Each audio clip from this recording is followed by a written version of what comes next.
বাংলাদেশ ফুটবলে এক নতুন ইতিহাস সৃষ্টি করলো আন্ডার-19 বাংলাদেশ ফুটবল টিম। ফাইনালে ইন্ডিয়াকে হারিয়ে চ্যাম্পিয়ন। এটা খুবই ভালো একটা নিউজ, বা খুবই আমাদের কাছে ভালো লেগেছে।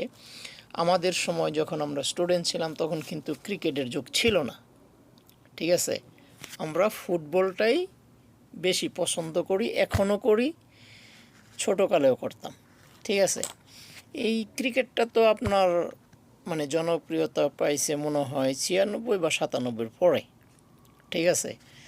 এর আগেই কিন্তু আমরা স্কুল কলেজে পড়েছি, ঠিক আছে। তখন কিন্তু আমাদের কাছে ফুটবলটাই সবচেয়ে জনপ্রিয়, এখনও সারা বিশ্বে ফুটবলটা জনপ্রিয়।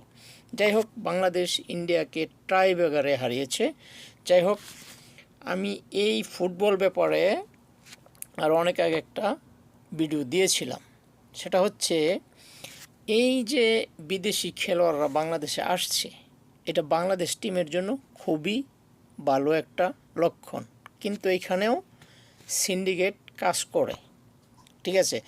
যদি এই বিদেশি খেলোয়াড়দেরকে ফ্রিভাবে সুযোগ দেওয়া হয়, তাহলে আমি কি বলেছিলাম, স্থানীয় খেলোয়াড়দের জন্য বিরাট একটা চ্যালেঞ্জ। কারণ যারা প্রবাসে থেকে খেলা শিখেছে, তার দ্বারের কাছেও আমাদের দেশীয় খেলোয়াড়রা কিন্তু যেতে পারে না। সেই স্কিল, সেই টেকনিক কিছুই শিখতে পারেনি আমাদের দেশীয় খেলোয়াড়রা। সেটা 2-4-5 মিনিট খেলা দেখলেই কিন্তু আপনি বুঝতে পারবেন। যাই হোক, আমি এটাও বলেছিলাম যে যদি এই সমস্ত প্রবাসী খেলোয়াড়দেরকে সুযোগ দেওয়া হয়, তাহলে বাংলাদেশের স্থানীয় প্লেয়াররা একজনও টিমে সুযোগ পাবে না। কিন্তু সেটা দেওয়া হয় না, দেওয়া হবে না, আমি বলে দিচ্ছি, দেওয়া হবে না সবাইকে। এইখানেও সিন্ডিকেট আছে, ঠিক আছে। এটা কিন্তু কয়েকবার নিউজেও আসছে, ঠিক আছে। এই যে দুদিন আগে যে ইন্ডিয়াকে হারালো, এইখানেও কিন্তু সিন্ডিকেট কাজ করেছে, ঠিক আছে। সবাইকে সুযোগ দেয়নি।